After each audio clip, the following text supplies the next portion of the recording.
Hello one, my name is Digvijay. Welcome to Bollywood प्रेमी and welcome to our episode of Khabar Garam Hai with our expert Narendra Gupta ji. Sir, स्वागत है आपका on Bollywood प्रेमी. शुरुआत करते हैं सबसे पहली गर्मा गर्म खबर से. सर, रजनीकांत की फिल्म आ रही है जेलर 2. 15 अक्टूबर का रिलीज डेट फाइनल हुआ है. इसका ना ऑडियो रिलीज होने वाला था मलेशिया में. ओके. रजनी सर भी जाने वाले थे, लेकिन लास्ट मोमेंट पे उन्होंने इसका ऑडियो रिलीज कैंसिल कर दिया. बोला मलेशिया में नहीं होना चाहिए. इसकी वजह यह है कि कुछ दिनों पहले विजय थेलेपति की पिक्चर जन नायकन का, उसका भी ऑडियो मलेशिया में लॉन्च हुआ था और उसी शख्स ने किया था, मिस्टर मलिक ने. तो रजनी सर नहीं चाहते थे कि कंपैरिजन हो कि कुछ दिनों पहले विजय थेलेपति की पिक्चर को हुआ, अभी आप भी आ गए, और वैसे ही दोनों में हल्का सा टकराव चल रहा है पॉलिटिकल आइडियोलॉजी को लेकर. जहाँ रजनी सर सपोर्ट करते हैं डीएमके को, वहीं इनका खुद का वजूद है विजय थेलेपति का. इन्हीं कारणों से इन्होंने इवेंट कैंसिल कर दिया. अब देखिए कब इसका प्रॉपर ऑडियो लॉन्च होता है. आपको पता होगा फिल्म में विद्या बालन भी है, ऋतिक रोशन का कैमियो रोल है, अनिरुद्ध रविचंद्र का म्यूजिक है. पिक्चर बड़े पैमाने पर बनी है, 400-500 करोड़ का बजट है. तो इंतजार है रजनी सर की पिक्चर का. कभी रिलीज करेंगे? 15 अक्टूबर 2026. 15 अक्टूबर. जी हाँ. ओके, चलो, मतलब नजदीक ही आ गया. जी हाँ. आते हैं अगली खबर पे. सर, साउथ के दूसरे हीरो हैं अपने अल्लू अर्जुन, बहुत बड़े हैं. वो कंट्रोवर्सी में आ गए, काफ़ी ट्रोल हो रहे हैं. एक अच्छा बात की कि don't waste time on the hate scene. Hate के बारे में ज़्यादा बात मत करो, मत देखो कुछ करके. लेकिन ये भी बोला कि आप घर से बाहर निकलो और जो अच्छी लड़की आती है उनको पटाने की कोशिश करो जो अच्छी लगती है. तो लोगों ने काफ़ी ट्रोल किया कि अर्जुन क्या है, शिक्षा दे रहे हैं आज की यूथ को. नहीं, बात तो सही बोली है ना सर. अभी क्या करेंगे, हेट क्यों करना है? प्यार बांटना है. प्यार बांटते चलो, आपको पता होगा. सर, शहनाज गिल आजकल कुछ भी उल्टा सीधा बोल रही हैं, कर रही हैं. आजकल अफेयर चल रहा है उनका राघव जुएल के साथ. एक समय उनका अफेयर था, अच्छा खासा घनिष्ठ संबंध था सिद्धार्थ शुक्ला के साथ. करेक्ट. जो नहीं रहे अनफॉर्चुनेटली. बोलती मैं पैसों के लिए काम करती हूँ, अच्छा पैसा मिले, अच्छा रोल में तो कुछ ऐतराज नहीं है, लेकिन रोल में कुछ होना चाहिए, वजन होना चाहिए. हमने वजन देखा उनका. सलमान की पिक्चर आई थी, किसी का भाई किसी की जान. मेरे को तो याद भी नहीं सर, वो थी पिक्चर में. उनकी लॉन्चिंग फिल्म थी सच्ची वो. 2023 में आई थी. कब आई कब गई सलमान को भी नहीं पता चला. तो ये लोग खाली इंडस्ट्री वाले ना सर पैसे के लिए किधर भी जाते हैं. उनको रोल से कोई दूर का रिश्ता नहीं है कि रोल कैसा है. माल दे दो, किधर भी नचा लो, कुछ भी काम कर लो. आजकल इंडस्ट्री ऐसी चल रही है सर. पंजाबी फिल्म में ठीक ठाक नाम है शहनाज का, काफ़ी कम करती है पंजाबी में. ओके. उसके बाद में एक गाना भी किया था ना उसने, मलाइका का गाना किया था, वो भी थर्ड क्लास सर. इसमें क्या फ्लॉप हो गया, विकी विद्या का वो वाला वीडियो बिग बॉस में आई थी. 2019 की सीजन में थी वो. जी. वरुण धवन ने आखिरकार अपने पिता का घर छोड़ दिया. सालों से डेविड धवन के साथ जॉइंट फैमिली में थे. अब उनकी फैमिली बढ़ रही है. वाइफ नताशा है, उनकी बेटी लारा है, एक प्राइवेट डॉग भी है. एक नए अपार्टमेंट जूहू में शिफ्ट कर गए हैं. डुप्लेक्स फ्लैट है. उम्मीद है कि ये नया फ्लैट उनको नई खुशियाँ लेके आएगा. जो उनकी फ्लॉप फिल्मों का लंबा सा एक ट्रैक रिकॉर्ड चल रहा है, उसको तोड़ के बाहर आएंगे सर वरुण जी. लेकिन एक इंटरव्यू में डेविड जी बोल रहे थे कि मेरे बच्चे मेरे साथ ही रहते, वो मेरे को बहुत प्यार करते, कहते कि हम आपको छोड़ के नहीं जाएंगे. लेकिन ये तो अचानक पलटी मार दिया वो वरुण धवन. नया घर ले लिया, और जो एक एडिटिंग स्टूडियो था जुहू में, जी हाँ, डेविड जी का, वो अभी वहाँ पे एडिटिंग का कुछ होता नहीं है, लेकिन वो अभी उन्होंने दे दिया उनकी बहू को, नताशा को. तो वो वहाँ से कुछ ना कुछ उनका करती रहती है. अगर डेविड ने लास्ट फिल्म अपने वरुण को लेके फ्लॉप बनाई, शायद उसका नतीजा तो नहीं है ये. क्या मालूम, शायद गुस्सा हो गया रहेगा, बोले डैडी आपने पिक्चर फ्लॉप दे दी, मैं जा रहा हूँ. पता नहीं. लेकिन बाप और बेटे दोनों बहुत साथ में ही रहते हैं, और वरुण बहुत प्यार करता है. जब भी प्रहलाद जी का भी निधन हुआ था, तो वरुण उनको हाथ पकड़ के लेके आया था. यस, वो होना चाहिए सर. आजकल हमारी फिल्म इंडस्ट्री पे लगता है ज़ॉम्बी का नशा चढ़ गया कि ज़ॉम्बी को लेके पीछे बनाओ. और अहमद खान कैसे पीछे रहे. ओके. अरे बाप रे. Okay. Welcome to the jungle उनको लगता है कि चल गई, चली नहीं चली तो दुनिया जानती है. खैर, उनकी प्लानिंग है कि ज़ॉम्बी में मैं कॉमेडी कुछ सीन लेके आऊँ. एक्शन नहीं, कॉमेडी दिखाएंगे. और इस कॉमेडी के लिए किसको लेके आ रहे हैं? टाइगर श्रॉफ को. अच्छा. और शनाया कपूर को. प्लानिंग है कि जल्दी फिल्म को फ्लोर पर लेके जाएं. टाइगर ऑलरेडी बिजी है पिक्चर में, अभी जो लॉन्च हुई है. और साथ में उनकी प्लानिंग है कि अक्षय के साथ फिल्म करने के लिए. सब्जेक्ट 4 रेडी हैं, अक्षय को सुनाए भी हैं अभी, लेकिन प्रोड्यूसर को लेके कंफ्यूज है कि इसको फिल्म को प्रोड्यूस कौन करेगा। बोलते मैं दोनों से, नडियाद वाला से अच्छे रिलेशन है, फिरोज नडियाद वाला हो या साजिद नडियाद वाला हो, दो में से जो भी तैयार हो जाता है अक्षय पे पैसा लगाने के लिए, तो उनकी नेक्स्ट फिल्म अक्षय कुमार को लेके वापस होगी सर। बढ़िया है सर। इसके पहले जो जॉम्बी पे कॉमेडी आई थी वो आई थी गो गोवा गॉन। गोवा गॉन, जी हाँ, वो भी चल ठीक ठाक लगी थी पब्लिक को। सैफ अली खान, कुणाल खेमू, ये लोग सब लोग थे, एक्टर्स अच्छे थे, कॉमेडी अच्छी बन पड़ी थी, गाने भी अच्छे थे पिक्चर के। उसके बाद में कोई भी ऐसे बॉलीवुड में जॉम्बी की पिक्चर देखी नहीं हम लोग। बॉम्बे बॉलीवुड के लिए सब्जेक्ट नहीं है सर, ये काफ़ी अलग डिफरेंट लेवल की फिल्म बननी चाहिए, तो आप इसको अच्छा रूप दे सकते हैं। साथ में अहमद खान की पिक्चर है बाप, लोग बार बार पूछते हैं कि भैया तेरा बाप आएगा कब। हाँ 4-5 साल से पिक्चर बन के डब्बे में पड़ी है, अपने टाइम के सुपर डुपर स्टार है उसके अंदर, सनी देओल है, संजय दत्त है, जैकी श्रॉफ है, मिथुन दा, सोचिए कौन नहीं है उसके अंदर।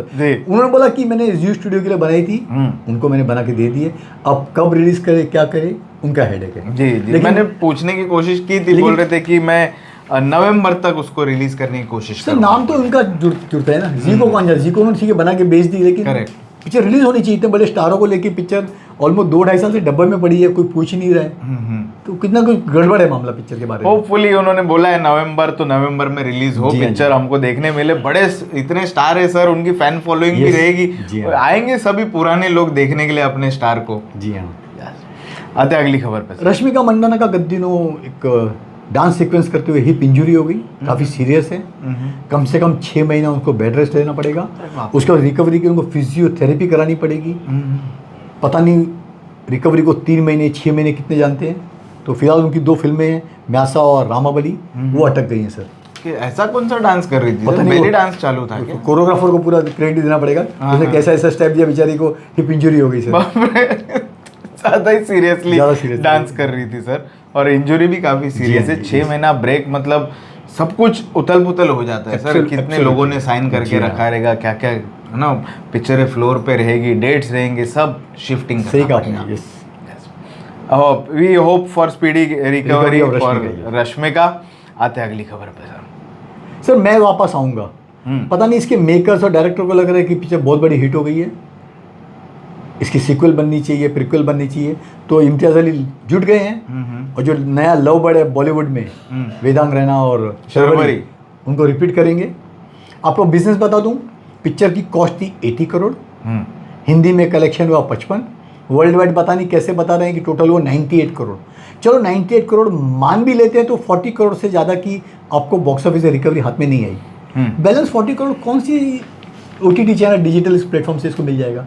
ले दे के पिक्चर एवरेज या समझो एक मुद्दल निकला, मतलब ऐसा बोलना। अब हिट बोलना मतलब तौहीन एक्चुअली ऐसे लोगों को, क्योंकि इसको फिल्म को हिट और सुपर हिट कैटेगरी में शामिल कर रहे हैं। तीसरे दिन से ही चिल्ला रहा है ना इम्तियाज अली, मेरी पिक्चर हिट हो गई, हिट हो गई। वो चक्कर में पब्लिक चली भी गई देखने के लिए, भाई क्या बना दिया है। पिक्चर बहुत ही बिलो एवरेज थी, ठीक है, सर्टेन लोगों को पसंद आई, लेकिन पिक्चर में से कुछ खास नहीं था कि लोग याद रखें पिक्चर देखने के बाद। राइट। लेकिन भाई तुम लव आजकल से बाहर निकलो। यस। वही कहानी इधर से छाट के, उधर से थोड़ा काट के, चिपका के वही पिक्चर बना रहा है सर।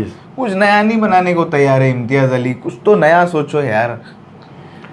ठीक है, बनाने दो, अभी क्या बनाने में कौन रोक सकता है आपको।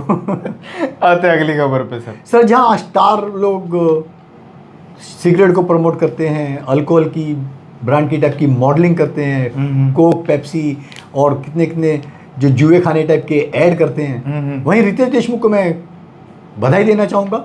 उन्होंने एक अगरबत्ती है पीताम्बरी, देव भक्ति अगरबत्ती को, उसका ब्रांड एम्बेसडर बनने की उन्होंने हामी भरी है, गद्दिनों शूट भी किया।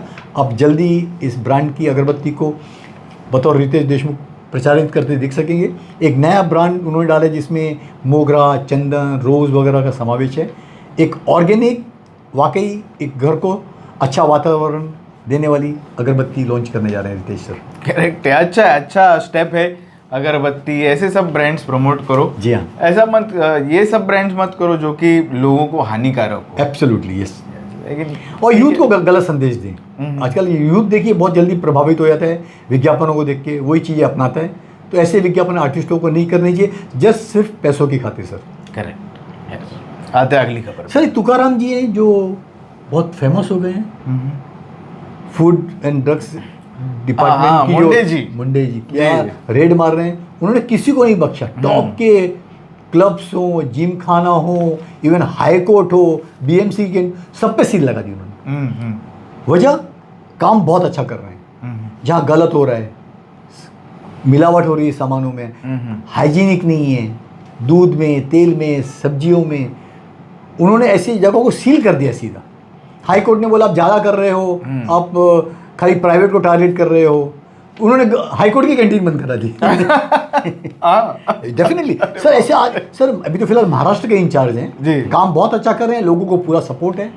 लोग चाहते हैं कि वो ट्रांसफर नहीं हो, उनका 25 साल में 20 बार से ज़्यादा ट्रांसफर हुआ है। जी सर, हमारे नवी मुंबई में भी आए थे, वहां से भी ट्रांसफर हो गया। कोई रहना नहीं देता सर, ऐसे ऑफिसर हमें चाहिए, हर वार्ड में चाहिए, हर स्टेट में चाहिए, तो कम से कम सुधार हो। आप लोगों की हेल्थ से खिलवाड़ कर रहे हो। मैंने कई रेस्टोरेंट देखे हैं, आप अगर बाहर तो लगेंगे क्या हाई फाई रेस्टोरेंट है, आप जब उनका किचन देखेंगे ना, आपको वोमिटिंग हो जाएगी, आपको खाने का मन नहीं होएगा।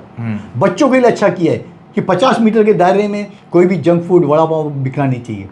अच्छा काम कर रहे हैं, गवर्नमेंट को चाहिए कि उनको प्रोत्साहन देखिए, ऐसा काम करें। और ये डरे क्यों जो एसोसिएशन होटल वाली है, वो लोगों को नोटिस क्यों नहीं दिया? अरे तुम गलत काम कर रहे हो, आदमी ने सील किया तो प्रॉब्लम क्या हो रही है आपको? आप क्यों रूल्स फॉलो नहीं करते हो? क्यों आपको नोटिस दिया जाए? आप गलत करो, कल क्या उनको पहले ही बंद कर देना चाहिए। इसलिए बहुत से रेस्टोरेंट में खौफ आ गई है, उन्होंने किचन को बंद कर दिया। क्या लिख दिया? Kitchen is under renovation. और सर ये खौफ अच्छी है, ये खौफ देखा मुझे, घूस नहीं खाता, कितना लोगों ने घूस खिलाने की कोशिश की। सो वेलिंगटन जैसा क्लब, गोरेगांव जैसा स्पोर्ट्स क्लब, जू क्लब, अच्छे क्लब को बंद कर दिया भाई ने। इधर तिवारी स्वीट्स आप देखेंगे कितनी गंदी तरीके से पैकिंग, कैसे बना रहे हैं खाना। सर आपको रियली कलंकित करती है ऐसी बहुत बड़ी इंडस्ट्री है। आज मुंबई का 2 करोड़ पॉपुलेशन है, मेरे ख्याल से 70% से ज़्यादा बेचारा कहीं ना कहीं रोड से, ढाबा से हो, चाय कॉफ़ी पीते ही हम लोग। लेकिन जब चीज़ों में मिलावट है तो आप लोगों की हेल्थ से खिलवाड़ नहीं कर सकते। वहीं गद्दिनों ऑर्डर आया डाबर को, डाबर लिखता है भाई 100% नेचुरल, 100% प्योर, 100% ऑर्गेनिक। किस चीज़ों को? अपने हनी को, मिल्क और घी को। अच्छा, कोर्ट ने रोक लगा दी, आप नहीं बेच सकते। डाबर जैसी कंपनी जो 100 साल से ज़्यादा पुराना इतिहास रहा है, आप मिलावट भरी चीज़ें क्यों बेचते हो यार? हमें ऐसे नहीं, एक नहीं, 1000 ऑफिसर चाहिए पैन इंडिया जो अच्छा काम कर रहे हैं सर। करेक्ट। और ये सब एक्शन सर थोड़ा पहले लेना चाहिए था, लेकिन चलो अभी ले रहे, अच्छी बात है। कहीं ना कहीं लोगों में भी एक अवेयरनेस आता है कि हमको कहाँ पे जाके खाना चाहिए, कैसा खाना चाहिए। और इन लोगों को डरा के रखा है तो ये लोग अगली बार सोचेंगे कि अपना गंदा किचन और गंदा वो, कभी कभी सड़े हुए फ्रूट्स भी लेके आते हैं, कुछ भी चालू रहता है सर। मैं सब्जियों का बात करूँ, जो सब्जी सड़ी होती है ना, जो 90% जो छोटे मोटे होटल हैं वो खरीद के लेके आते हैं 10 रुपये किलो से, और वही सब्जी आपको मिक्स वेजिटेबल करके काट छाट के देते हैं। कोई क्वालिटी कंट्रोल नहीं है। रियली दुख की बात है सर। उम्मीद है कि न सिर्फ महाराष्ट्र गवर्नमेंट, बाकी जो हमारे पूरी तमाम स्टेट गवर्नमेंट्स हैं ऐसे ऑफिसर को नियुक्त करके ना एक अच्छा सफाई अभियान चालू करेंगी सर। अगली खबर पे सर, आपको अयोध्या का चोरी कांड तो पता होगा, चंदा चोरी कांड जी, पता नहीं 1000 करोड़ है, 1200 करोड़ है, 1400 करोड़ है। वही राज ठाकरे सर जो MNS के करता रहते हैं, उन्होंने इल्जाम लगाया है कि 18 करोड़ की चोरी होती है सिद्धि विनायक टेम्पल में। जी जी, पैसा कहाँ जाता है, क्यों नहीं जाता है? इसमें मैं विजय थेलेपति को रियली सैल्यूट बोलना चाहूँगा। उन्होंने जितने धार्मिक स्थल हैं वहाँ पर जो QR कोड लगाते हैं ना, सब हटा दिए। अच्छा, अब नहीं कर सकते डोनेशन। ओके, डोनेशन करना है आप एजुकेशन इंस्टीट्यूट में करो, आप हॉस्पिटल में जाके करो। ये चंदा अब डालते हो जितने भी धार्मिक स्थल हैं, कोई भी हो, वहाँ पर 99% पैसा लोग खा जाते हैं। वहाँ के ट्रस्टी हैं या वहाँ के पंडित हैं, शंडे हैं, सब लोगों से, सब मन में भगवान को रखिए ना, भगवान आपको बाहर नहीं मिलेगा सर। तो ये सब धार्मिक भाव, आपको पता होगा अयोध्या की जो फुटफॉल है काफ़ी कमी आई है। 75% लोगों ने कम कर दिया जाना वहाँ पर। मंदिरों की चोरी तो हमारे सामने आ रही है, मस्जिदों में भी हो रही है। सब धार्मिक स्थल सब आ गए, धार्मिक स्थल में मस्जिद भी आ गया, चर्च भी आ गया, सब आ गए। मैं धार्मिक सारी जगह के QR कोड हटा दिए, विजय थेलेपति ने हटा दिए। काश की पूरा इंडिया में एक QR कोड हटा के ना एक व्यवस्था डाल दी है। आप डोनेशन क्यों दे रहे हो मंदिर में जाके? हमारे कितने मंदिर मस्जिद, कितने अरबोपति, इतनी उनकी लैंड है, इतना उनके पास है, वो अगर एक भी पैसा कोई श्रद्धालु नहीं दे भी ना तो भी 100 साल तक रह सकते हैं। कितने मंदिर अरबों खरबों का खजाना लेके बंद पड़े हैं, पता नहीं कितना सोना है। तो काम करना है तो दान धर्म के लिए कीजिए ना। लोगों के लिए अस्पताल बनाओ, एजुकेशन इंस्टीट्यूट बनाओ, कॉलेज बनाओ, कैंसर के जो कमी है आजकल, ऐसे काम क्यों नहीं करते लोग सर? मुझे समझ में नहीं आता सर। Yes sir. सर आर्य खान का अफेयर तो पता नहीं लंबी चौड़ी लिस्ट होती जा रही है। बीच में एक ब्राजीलियन मॉडल से उनका नाम जुड़ा था, जी। लेटेस्ट यूके की मॉडल है, यूके में जा रहे थे, पब से बाहर निकल रहे थे, वो जो बड़ी सिंगर भी है। तो आर्यन खान लगता है फिल्मों में ध्यान कम, फिलहाल अफेयर में उनका लगता है ज़्यादा है कुछ। सर उम्र ही कुछ ऐसी है ना सर, खेलने कूदने की उम्र है, थोड़ा अफेयर करेगा, थोड़ा इधर उधर का वातावरण महसूस करेगा, फिर आके सर एक जगह पे सेटल होएगा। जी हाँ। साई पल्लवी अपने रोल के लिए बहुत ट्रोल हो रही हैं। लोगों ने उनको नकार दिया कि बतौर सीता, शायद कि ये वजह नहीं थी कि 4 इवेंट हुए अभी तक के, उसमें साई पल्लवी खाली एक ही इवेंट में 3 इवेंट उन्होंने मिस किया, नहीं गई, बता रही थी कि मैं शूटिंग में बिजी हूँ। सर नॉर्मली प्रमोशन के लिए आर्टिस्ट टाइम देता है, उनको जाना पड़ता है। अब ये बहाना नहीं रखते शूटिंग है, और शूटिंग को डायरेक्टर इतना आपको नहीं बोलेगा कि आप 8-10 घंटे के लिए क्यों जा रही हो, जा सकती थी। लेकिन साई ने 3 इवेंट मिस किए, शायद उनको डर था कि मीडिया उनको गंदा ट्रोल करेगा, उनके बारे में पूछेगा। तुम तो आओ या मत आओ, तुम ट्रोल तो होनी वाली है। और तुम्हारे एग्रीमेंट में लिखा हुआ ही रहेगा ना नमित ने कि तुमको हर इवेंट प्रमोशन पे आना है। Yes yes. ये अगर ऐसा कर रही है तो फिर अगली बार बॉलीवुड वाले भी सोचेंगे कि भाई अपने पिक्चर में ले या नहीं ले। जी हाँ जी हाँ। एक डॉक्यूमेंट्री बन रही है हेमा मालिनी जी पे, जो बनाएंगे अनिरुद्ध। उनमें 60 साल का समावेश होगा हेमा जी का, 200 से ज़्यादा फिल्मों के बारे में जिक्र होएगा। और इस डॉक्यूमेंट्री में कई लोगों ने अपनी बातें बताई हैं, जैसे कि जितेंद्र, गुलजार, सुभाष गई, रमेश सिप्पी, शबाना आज़मी, प्रेम चोपड़ा, आनंद जी जो बशो म्यूज़िक डायरेक्टर हैं। तो एक यादगार लगता है आपको देखने को मिलेगी। साथ में बुक भी आएगी जो रूपा पब्लिकेशन बुक निकालेगी, the dream girls dream book का नाम है। तो हेमा जी ने एक लंबा सफ़र तय किया है, 2 टर्म से MP भी हैं बीजेपी की। अब देखते हैं कि कितनी डॉक्यूमेंट्री में सच्चाई नज़र आती है। अक्सर डॉक्यूमेंट्री क्या 1 साइडेड होती है, जो दूसरा पक्ष आपको नज़र नहीं आता है सर, वो छुपा देते हैं अक्सर मेकर्स। जी हाँ, मज़ा आएगा हेमा जी की डॉक्यूमेंट्री देखने के लिए। जी हाँ। क्योंकि क्या है कि हमारे जो उम्र के हैं वो जानते नहीं है कि उनका सफ़र कैसा रहा है, कैसे शुरुआत हुई है, तो हमको भी पता चलेगा। सर एक लास्ट न्यूज़ है ऑपरेशन सिंदूर के बारे में। लोगों को पता हो जैसे ऑपरेशन सिंदूर हुआ, 1 नहीं 2 नहीं 150 एप्लीकेशन चलेगी टाइटल रजिस्ट्रेशन के लिए। किसी को मंजूरी नहीं दी गई है, लेकिन एक डॉक्यूमेंट्री आपको जरूर 15 अगस्त को देखने को मिलेगी ऑपरेशन सिंदूर पर। इसमें काफ़ी रियलिस्टिक बातों का समावेश किया गया है कि कैसे अटैक हुआ, लोगों से बातचीत की गई। तो फिल्म नहीं, ऑपरेशन सिंदूर बतौर डॉक्यूमेंट्री आप 15 अगस्त को OTT प्लेटफॉर्म पे देख सकेंगे सर। लेकिन सुनने में आया था भूषण जी ने ले लिया है टाइटल और विवेक अग्निहोत्री के साथ पिक्चर बना रहे। सर खाली वो उसी टाइम पे जब भी गर्म थी तभी ये बात है, आगे कुछ बात बढ़ रही है नहीं बढ़ रही है कुछ अता पता नहीं है सर। कुछ पता नहीं, कभी अभी तक मुहूर्त भी नहीं हुआ, कुछ भी नहीं हुआ है। सर लोग है ना बहती गंगा में हाथ धोना ज़्यादा पसंद करते हैं। नई बातें चलो कैश कर लो, छप जाओगे, लोग बात करने लगेंगे। शायद लगता है वही ये टोटका होगा विवेक अग्निहोत्री का, चलो कुछ पब्लिसिटी हो जाए पिक्चर की। चलिए दोस्तों, ये था हमारा episode of Khabar Garam Hai with our expert Narendra Gupta ji. कैसा लगा ये आपको एपिसोड, वो ज़रूर कमेंट सेक्शन में लिख के बताना, और आएंगे इसी तरह का गर्मा गर्म एपिसोड लेके अगली बार आप सभी के लिए। Thank you sir. Thank you.